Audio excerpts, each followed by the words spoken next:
ایک مرتبہ سورہ الحمد اور 3 مرتبہ سورہ توحید کی تلاوت فرما کر مرحوم و مغفور جناب حاجی محمد حسین شفیع زادے کے روح کو ایصال فرما دیجیے۔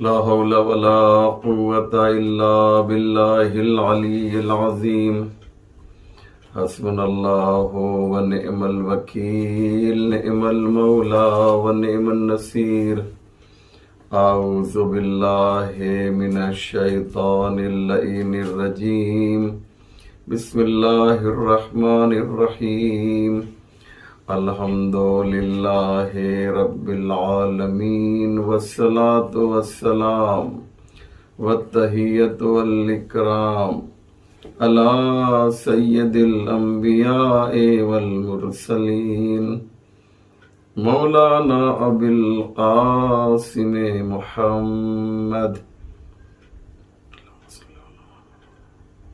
وآلہ الطیبین الطاہرین المعصومین المظلومین ولعنۃ اللہ علی اعدائہم اجمعین من یومنا ھذا الی صباح یوم الدین رب اشرح لی صدری ویسر لی امری واحلل عقدۃ من لسانی یفقہوا قولی اما بعد فقد قال اللہ سبحانہ تبارک و تعالی وقولہ الحق بسم اللہ الرحمن الرحیم قد افلح المؤمنون الذین هم فی صلاتهم خاشعون۔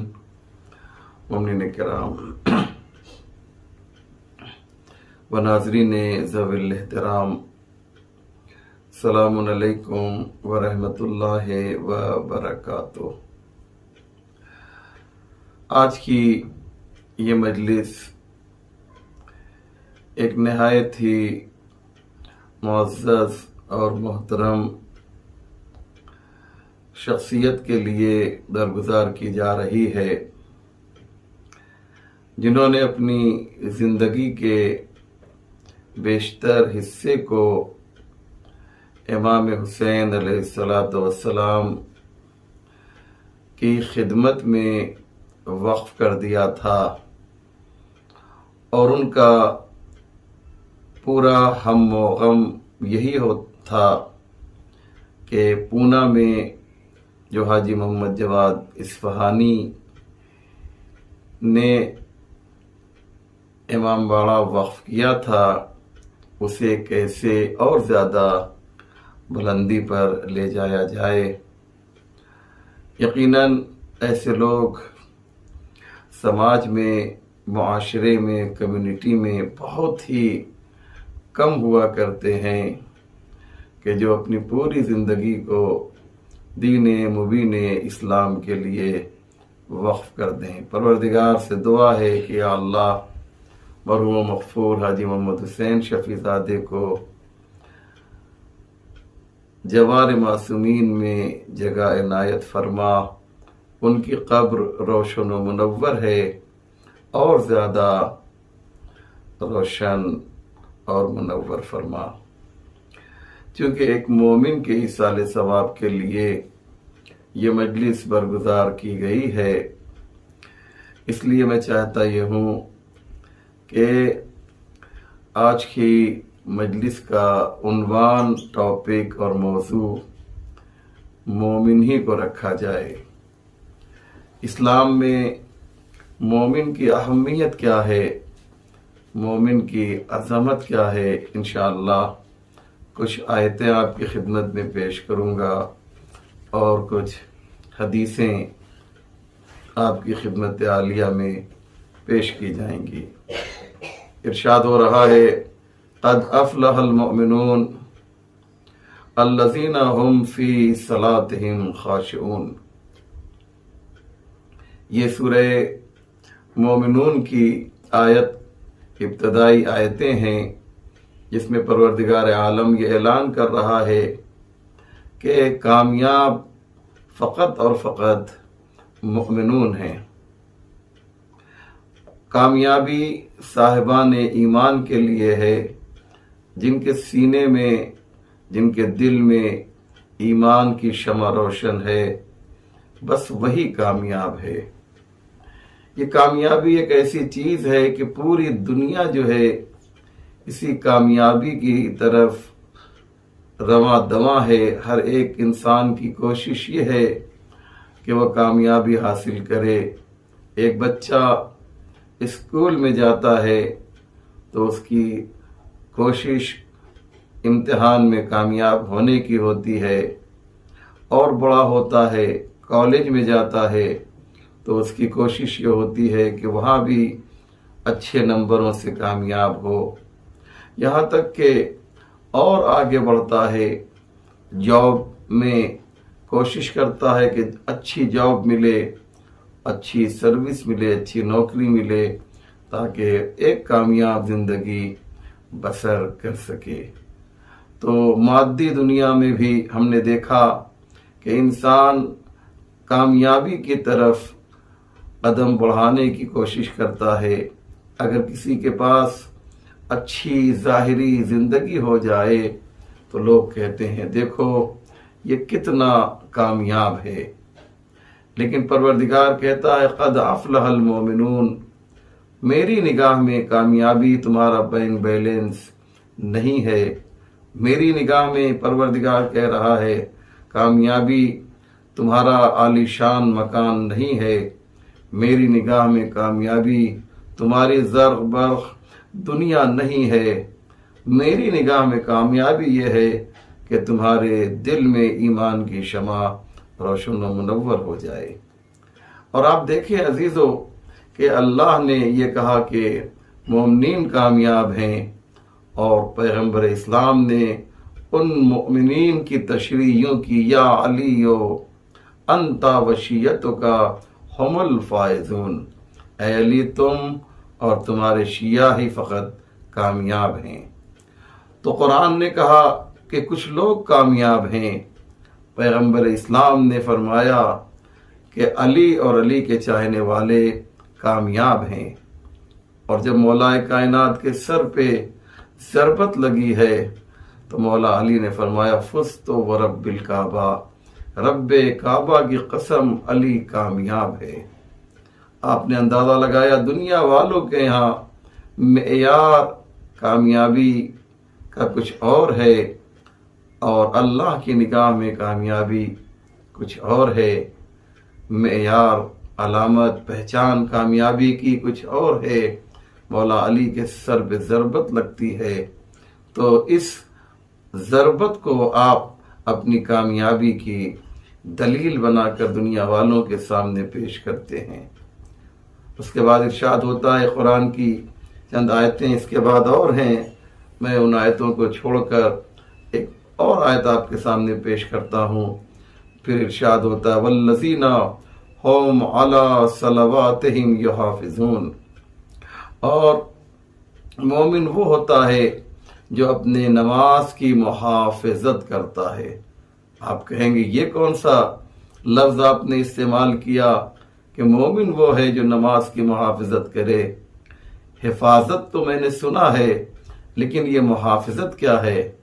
جی ہاں، حفاظت میں اور محافظت میں بہت ہی فرق ہے۔ حفاظت کام جس میں ایک طرف ہو اسے حفاظت کہا جاتا ہے، اور اگر حفاظت دو طرف سے ہو تو اس کو محافظت کہا جاتا ہے۔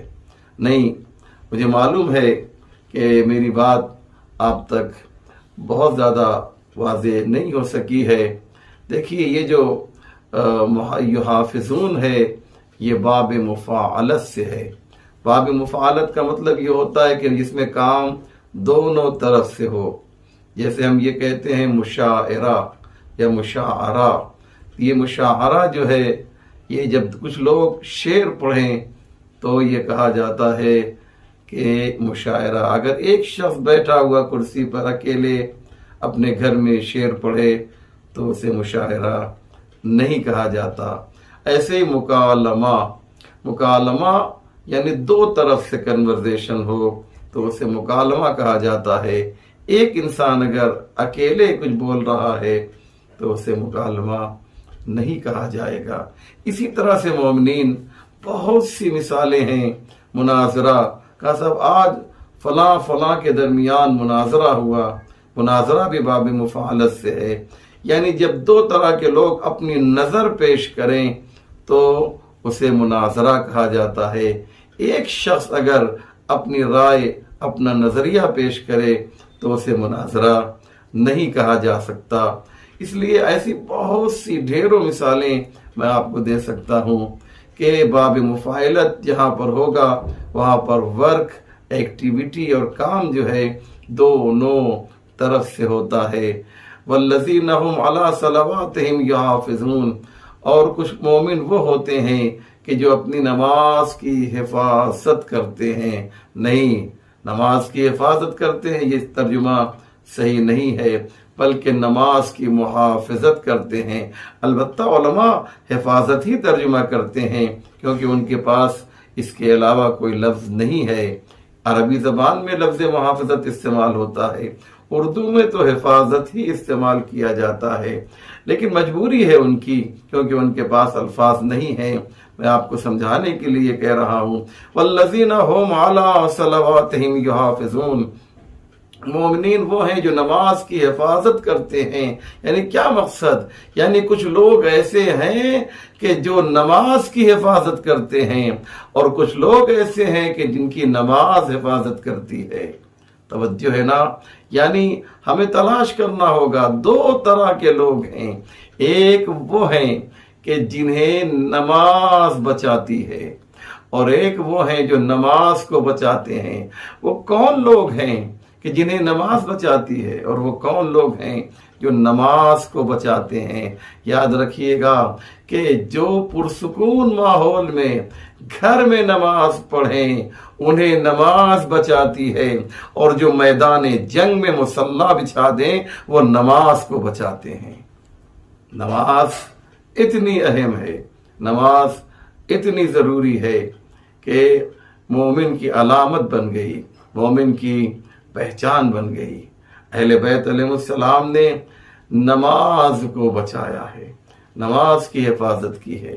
تو میں عرض کر رہا تھا مومنین کہ آج جو باتیں مجھے آپ کی خدمت عالیہ میں عرض کرنی ہے اس میں کچھ تذکرہ ایمان کا کرنا ہے. ایمان کسے کہا جاتا ہے؟ پیغمبر اسلام حضرت محمد مصطفیٰ صلی اللہ علیہ وآلہ وسلم ارشاد فرماتے ہیں المومن کیس فتن.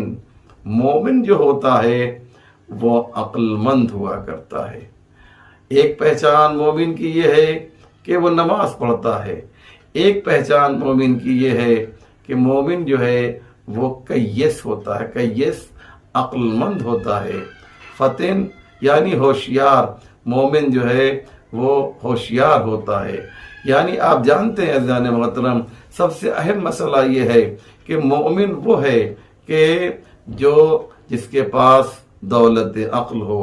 آپ جب قرآن کا مطالعہ کریں گے تو قرآن میں آپ کو 4 طرح کے الفاظ ملیں گے. آپ پورے قرآن میں دیکھیں گے اور اس میں جو ہے اللہ نے ان لوگوں کا تذکرہ کیا ہے، ان لوگوں کی بات کی ہے کہ جو دین سے بے بہرہ ہیں، جو پیغمبر کی بات نہیں مانتے، جو دین اسلام کی بات نہیں مانتے. ان کا تذکرہ جو ہے اللہ نے جو ہے کس طریقے سے کیا ہے. میں آپ کو 4 آیتوں کا ایک حصہ پیش کرتا ہوں. مکمل آیت پڑھنے کا وقت میرے پاس نہیں ہے. مثال کے طور پہ ارشاد ہوتا ہے لا یعقلون. وہ لوگ جو دین سے دور ہو گئے ہیں، پروردگار کہتا ہے کیوں دین سے دور ہوئے؟ لا یعقلون، کیونکہ ان کے پاس عقل نہیں ہے. لا یفہمون یہ سمجھتے نہیں ہیں، لا یشعرون ان کے پاس شعور نہیں ہے، لا یعلمون یہ جانتے نہیں ہیں۔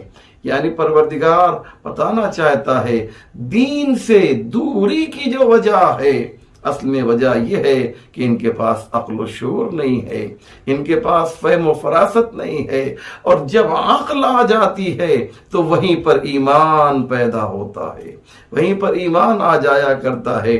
اس لیے ہم یہ سمجھتے ہیں کہ بہت بڑا مومن وہ ہے کہ جو نماز پڑھتا ہو، جو روزہ رکھتا ہو، جو اعمال خیر کرتا ہو، جو سجدہ کرتا ہو، اسے مومن کہا جاتا ہے، وہ ایمان کی علامت ہے۔ لیکن ہمارے نبی کیا کہہ رہے ہیں، ہم سب کے پیارے نبی کیا کہہ رہے ہیں، پیغمبر اسلام فرماتے ہیں لا دین لمن لا عقل لا، اس کے پاس دین ہی نہیں ہے جس کے پاس عقل نہ ہو، جس کے پاس عقل نہیں ہے اس کے پاس جو ہے دین ہی نہیں ہے۔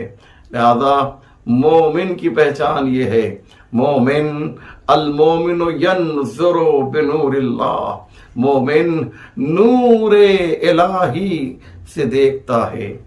وہ اس کے دیکھنے کا جو ذریعہ ہے وہ ان آنکھوں سے تھوڑی دیکھتا ہے جس سے مادیات دکھائی دیں، بلکہ مومن کی جو دیکھنے کی جو طاقت اور صلاحیت ہے، جو میڈیا ہے، جو ذریعہ ہے، وہ نور الہی ہے، وہ نور الہی کے ذریعے سے دیکھتا ہے۔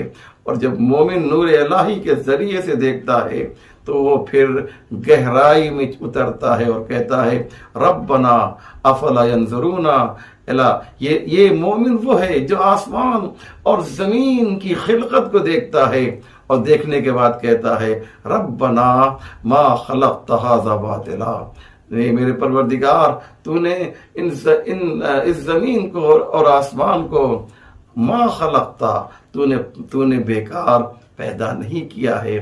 وہ ایک فکر اور ایک تعقل کے ذریعے سے جو ہے اللہ کی بنائی ہوئی تمام مخلوقات کی طرف نگاہ کرتا ہے اور کہتا ہے پروردگار تو نے اسے بیہودہ نہیں پیدا کیا، ان چیزوں کو بیکار پیدا نہیں کیا۔ اللہ نے آواز دی اے میرے بندے تو یہ کہہ رہا ہے کہ ہم نے اسے بیکار، ان چیزوں کو بیکار پیدا نہیں کیا، تو یاد رکھ سخر لکم ما فی السماوات والارض، تو ہم نے کس کے لیے پیدا کیا ہے، سخر لکم، یہ زمین و آسمان اور اس کے درمیان جو کچھ بھی ہے یہ سب ہم نے تمہارے لیے پیدا کیا ہے، تم اس پر قابض ہو، تم زمین کی خشکی پر تم قابض ہو، پانی پر تم قابض ہو، ہواؤں پر تمہارا قبضہ ہے، جانوروں پر تمہارا قبضہ ہے، درختوں پر تمہارا قبضہ ہے، پہاڑوں پر تمہارا قبضہ ہے، تم جس طریقے سے چاہو اسے استعمال کر سکتے ہو، تمہیں کوئی روک نہیں ہے، تمہارے لیے کوئی پابندی نہیں ہے۔ تم اپنی کشتیوں کو سمندر میں ڈالتے ہو تو سمندر کا پانی جو ہے تمہاری کشتی کو قبول کر لیتا ہے، واپس نہیں کرتا۔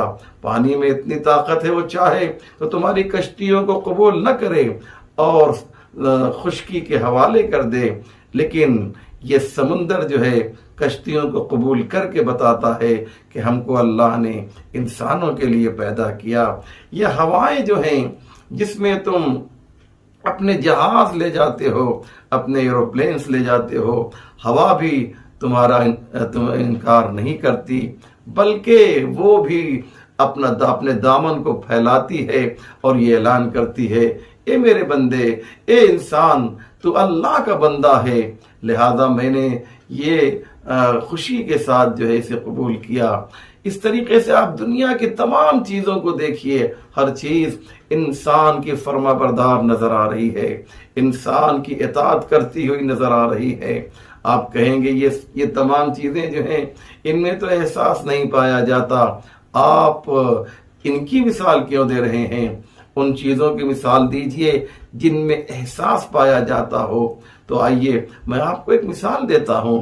آپ جب جو ہے ایک بکرے کو ذبح کرنا چاہتے ہیں تو وہ بکرا جو ہے ذبح ہو جاتا ہے، ایک مرغے کو، ایک چکن کو آپ جب ذبح کرنا چاہتے ہیں تو وہ ذبح ہو جاتا ہے، وہ انکار نہیں کرتا بلکہ وہ آپ کا فرما بردار نظر آتا ہے۔ یہ مثلا یہ چکن، یہ مرغا کیا کہتا ہے؟ یہ کہتا ہے اے انسان سخر لکم، تمام چیزیں اللہ نے تمہارے لیے مسخر کر دی ہیں، تمہارے قبضے میں کر دی ہیں، انسان تو اسے جو ہے جس طریقے سے چاہے استعمال کر، لیکن اس کی وجہ یہ ہے کہ تو چونکہ عبد خدا ہے، تو عبادت خدا کر رہا ہے، اس لیے تجھے یہ کمال ملا ہے، تجھے یہ شرف ملا ہے کہ دنیا کی ایک ایک چیز جو ہے تیرے تابع ہے، تیرے فرما بردار ہے۔ لیکن میں جو ہوں، میرے پاس عقل نہیں ہے، میں اللہ کی عبادت نہیں کرتا ہوں۔ مرغ یہ کہہ رہا ہے کہ میں اللہ کی عبادت نہیں کر سکتا کیونکہ میرے پاس عقل کی دولت نہیں ہے۔ لیکن اے انسان، تو اللہ کی عبادت کرتا ہے، تو اللہ کا سجدہ کرتا ہے، تو اللہ کی بندگی کرتا ہے۔ اے انسان، تو جو ہے، میں یہ چاہتا ہوں کہ چونکہ مجھ میں وہ صلاحیت نہیں ہے، لہذا مجھے ذبح کر، میرے گوشت کے قیمے کر لے، اور اس کے بعد اسے تو خود جو ہے کھا، میرے گوشت کو کھا لے، تاکہ جب تو میرے گوشت کو کھائے گا تو میں تیرے جسم کا ایک حصہ بن جاؤں گا، اور اس کے بعد جب تو عبادت کرے گا تو تنہا تو عبادت نہیں کرے گا بلکہ میں بھی تیری عبادت میں شریک ہو جاؤں گا۔ تو قیام میں ہے تو میں بھی قیام میں ہوں، تو رکوع میں ہے تو میں بھی رکوع میں ہوں، تو سجدے میں ہے تو میں بھی سجدے میں ہوں۔ لہذا اے انسان، اللہ نے جو ہے تجھے یہ کمال دیا ہے، یہ اختیار دیا ہے کہ تو دنیا کی ہر چیز کے اوپر قابض ہو جا۔ اسی لیے اللہ نے حدیث قدسی میں کیا خوبصورت بات کہی، اے میرے بندے، ہم نے کائنات کی ہر چیز کو تیرے لیے پیدا کیا ہے، وَخَلَقْتُكَ لِأَجْلِي، اور تجھے اپنے لیے بنایا ہے۔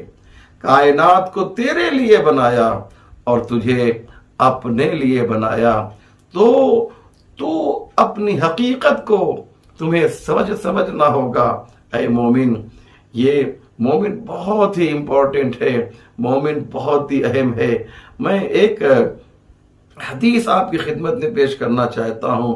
امام جعفر صادق علیہ السلام کی ایک حدیث ہے، بہت ہی خوبصورت حدیث۔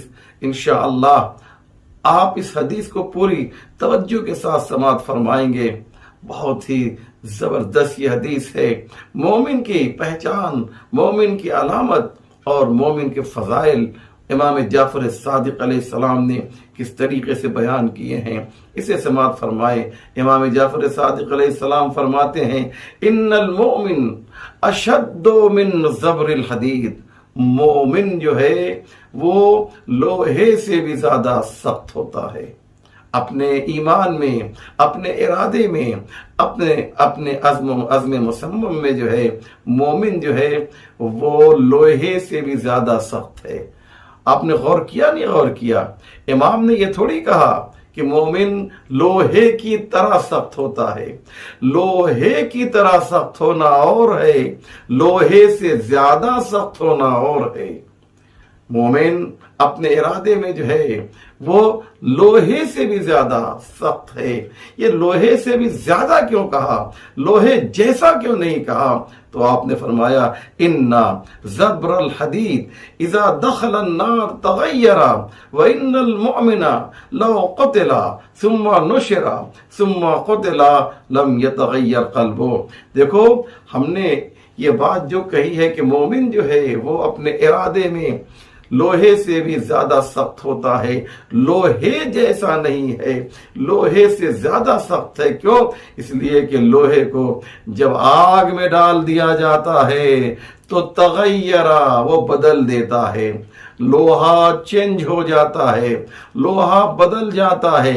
لیکن وَإِنَّ الْمُؤْمِنَ، لیکن جب مومن لو قتل، اسے قتل کر دیا جائے، ثم نشر، پھر اسے زندہ کیا جائے، ثم قتل، پھر اسے قتل کر دیا جائے، تو لم یتغیر قلبہ، وہ اپنے ایمان میں اس میں کوئی تبدیلی نہیں آ سکتی، اس کا قلب، اس کا ایمانی قلب جو ہے بدل نہیں سکتا ہے، اس میں تبدیلی نہیں آ سکتی ہے۔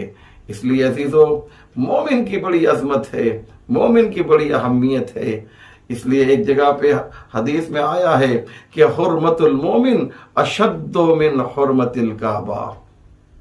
کیا کہا کہ مومن کی جو حرمت ہے، جو احترام ہے، جو ریسپیکٹ ہے، وہ کعبے سے بھی زیادہ ہے۔ اللہ اکبر، حرمت المومن اشد من حرمت الکعبہ، مومن کی جو حرمت ہے وہ جو ہے وہ کعبے سے بھی زیادہ ہے۔ کعبہ ہے، کعبے سے کسی کو انکار نہیں، لیکن مومن جو ہے وہ اس سے زیادہ بلند ہے۔ ایمان مومن کا دیکھنا ہے تو ہمارے پاس مختلف ایگزامپلس ہیں، بہت سے نمونے ہیں، بہت سی مثالیں ہیں۔ ان میں ایک نام میں اشارتاً، واقعہ بہت تفصیلی ہے، صرف اشارہ کرنا چاہتا ہوں، ایک مومن کا نام لینا چاہتا ہوں، اور ان کا نام حضرت بلال حبشی ہے۔ جناب بلال کا ایمان آپ دیکھیے، جب آپ کے سینے میں جو دل ہے، اس دل میں جب ایمان کا چراغ روشن ہو گیا، اگرچہ آپ کا جسم جو ہے وہ سیاہ تھا، لیکن آپ کا وجود معنوی نورانی تھا جناب بلال کا۔ اور کس نے آپ کے معنوی وجود کو نورانی کیا؟ اسی ایمان نے، اسی عقیدے نے آپ کے پورے وجود کو، آپ کے پورے دل کو جو ہے روشن و منور کر دیا۔ اور جب دل میں ایمان کی شمع روشن ہو جاتی ہے، جب دل روشن و منور ہو جاتا ہے، تو پھر آپ اس کے جسم کو جو ہے کتنا بھی تکلیف دیں، لیکن وہ لم یتغیر، اس میں تبدیلی نہیں آ سکتی ہے۔ چھٹے امام نے کیا فرمایا تھا کہ اذا دخل النار، اگر مومن کو آگ میں ڈال دیا جائے تو وہ اس میں تبدیلی نہیں آ سکتی، اس کے پائے ثبات میں تزلزل نہیں آ سکتا، اس کا پیر لڑکھڑا نہیں سکتا ہے، وہ اپنے ایمان پر ثابت قدم رہے گا، کتنی مصیبتیں بھی آئیں لیکن اس کے ایمان کو کوئی اس سے چھین نہیں سکتا۔ بلال کے ساتھ یہی کیا گیا تھا۔ جب دشمنوں نے بلال کو جو ہے گرفتار کیا اور ان سے کہا، سنا ہے تم محمد پر ایمان لے کر آئے ہو، تم ان کے دین کے فالوور بن گئے ہو، تو تمہیں آج ایسی سزا دی جائے گی، نہیں تو تم ابھی توبہ کرو ان کے اعتبار سے، ابھی اس دین کو چھوڑ دو۔ لیکن جب بلال تیار نہ ہوئے تو بلال کا کرتا اتارا گیا، اور آپ سب جانتے ہیں کہ عرب کی جو گرمی ہے وہ کتنی شدید ہوتی ہے، اور جب شدید گرمی ہو اور ریتیلا علاقہ ہو، ڈیزرٹ ہو، تو وہاں گرمی کچھ اور زیادہ ہوتی ہے۔ اسی ریت کے اوپر، اسی بالو کے اوپر جناب بلال کو لٹا دیا گیا، اور ان کے سینے کے اوپر ایک پتھر، جلتا ہوا پتھر رکھا گیا۔ نیچے بھی گرمی ہے، زمین میں بھی، اور آپ کے سینے کے اوپر پتھر رکھا گیا، اور ایک شخص کو جو ہے، ایک شخص اس پتھر کے اوپر کھڑا ہو کر جو ہے جب جمپ کرتا ہے، جانتے ہیں آواز کیا نکل رہی تھی؟ جناب بلال کی آواز کیا نکل رہی تھی؟ آپ نے دیکھا ہوگا جب کسی کے سینے کے اوپر آپ اچھلیے کودیے تو ایک سانس کی آواز نکلتی ہے، ایک نیچرل چیز ہے کہ آہ آہ کی آواز نکلتی ہے، ایک مخصوص آواز نکلتی ہے۔ وہ آواز جو بلال کے سے نکل رہی تھی، وہ آواز تھی احد، احد کی آواز نکل رہی تھی۔ جناب بلال نے کہا، یہ تم متعدد ڈپلیکیٹ خداؤں کو جو مانتے ہو، میں اسے نہیں مانتا۔ تمہارے پاس طاقت ہے، تمہارے پاس قوت ہے، تم ہمارے جسم کو تو ستا سکتے ہو، تکلیف دے سکتے ہو، لیکن ہمارے ایمان کو جو ہے تم چھین نہیں سکتے ہو۔ جناب بلال علیہ السلام نے جو ہے کس طریقے سے اپنے ایمان کو پیش کیا ہے، اپنے عقیدے کو پیش کیا ہے، اور بتایا کہ کہ ایمان کی حیثیت کیا ہے. چونکہ میں نے عرض کیا شروع میں مرحوم مغفور حاجی محمد حسین شفیع زادے کے ایصال ثواب کے لیے یہ مجلس منعقد کی گئی ہے، اس لیے میں نے چاہا کہ کچھ تذکرہ جو ہے مومن کا کیا جائے اور یہ بتایا جائے کہ ایمان کی اہمیت کیا ہے. کربلا کے اندر اگر آپ کو دیکھنا ہے، ایمان کی صحیح تصویر دیکھنا ہے، ایمان کو اگر آپ کو مجسم دیکھنا ہے، اللہ اکبر، تو آپ کربلا میں بہترین تصویریں آپ کو ملیں گی، ایک سے ایک امیجز آپ کو ملیں گے جہاں پر ایمان آپ کو سمجھ میں آئے گا. ایمان واقعی کیا ہے دیکھنا چاہتے ہو، چلو کربلا چلیں، چلو کربلا چلیں. اے دلر خواہی خدا بینی برو در کربلا، اے دلر خواہی خدا بینی برو در کربلا، از زمین کربلا تا عرش چندن راہ نیست. لہذا ایمان بے خدا آپ کو دیکھنا ہے تو کربلا میں آپ کو دیکھنا پڑے گا. پوری رات تسبیح و تہلیل پروردگار میں گزار رہے ہیں یہ حسین کے چاہنے والے.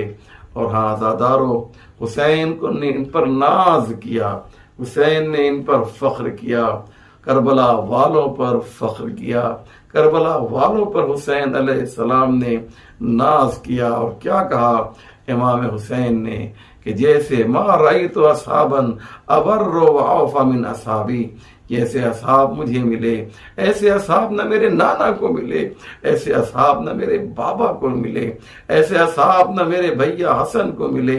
ہاں عزادارو، حسین کے اصحاب میں کیا خاصیت تھی؟ تو آئیے پہلے دیکھا جائے کہ پیغمبر کے اصحاب یہاں کیسے تھے. تو ہم سب کو معلوم ہے کہ ایک جنگ میں پیغمبر کو انہوں نے یکا و تنہا چھوڑ دیا تھا. مولا کائنات نے ان کی جان کی، پیغمبر اسلام کی جان کی حفاظت کی تھی، اور باقی لوگ جو ہیں وہ مال غنیمت کے لیے جو ہیں وہ پہاڑ پر چڑھ گئے تھے. ہاں عزیزو، یہ رسول کے اصحاب تھے. اور آئیے علی کے اصحاب کون ہیں؟ علی کے اصحاب وہ ہیں، علی کے اصحاب وہ ہیں عزیزو کہ جب مولا کائنات نے جنگ صفین میں مسلح بچھایا تو کہا علی یہاں پر میدان جنگ میں نماز، یہاں اور نماز.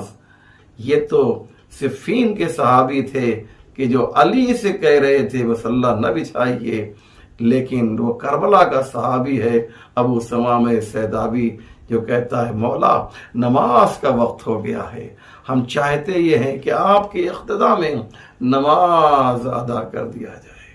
ہاں عزادارو، ہمیں دو دعائیں ملتی ہیں. امام نے ابو ثمامہ سیداوی ایسے کہا. ہاں، جب ابو ثمامہ سیداوی نے کہا تھا کہ نماز کا وقت ہو رہا ہے، یہ نہیں کہا تھا کہ نماز کا وقت ہو گیا ہے، بلکہ کہا نماز کا وقت ہو رہا ہے. اور جب ان کا جملہ کمپلیٹ ہوا تو امام نے آسمان کی جانب دیکھا، کہا ہاں نماز کا وقت ہو گیا ہے. اس کے بعد امام نے ایک دعا کی، جعلک اللہ من المصلین. اللہ، اے ابو ثمامہ سیداوی، یا ابا ثمامہ جعلک اللہ من المصلین، اے ابو ثمامہ سیداوی، اللہ تمہارا شمار جو ہے نماز پڑھنے والوں میں کرے. ہاں عزادارو، حسین نے دعا دی نماز پڑھنے والوں کو. اور جب جناب فاطمہ زہرا کو یہ معلوم ہوا پیغمبر کے ذریعے سے ایک قوم آئے گی جو حسین پر گریہ کرے گی، تو جناب فاطمہ زہرا نے اس قوم کے لیے جو حسین پر گریہ کرے گی ان کے لیے جناب فاطمہ زہرا نے اس قوم کے لیے دعا کی. تو ہمیں دو دعا ملتی ہے، ایک بیٹے کی دعا ہے اور ایک ماں کی دعا ہے. ماں نے حسین کے عزاداروں کے لیے دعا کی ہے اور حسین نے نماز پڑھنے والوں کے لیے دعا کی. اور ماں اور بیٹے نے یہ اعلان کیا کہ نماز کا تعلق بھی اسی گھر سے ہے اور عزاداری کا تعلق بھی اسی گھر سے ہے. بہترین انسان کامل مومن وہ ہے، بہترین مومن وہ ہے جو مصلی پر بھی دکھائی دے اور فرش عزا پر بھی دکھائی دے. اس لیے کہ عزیزو، فرش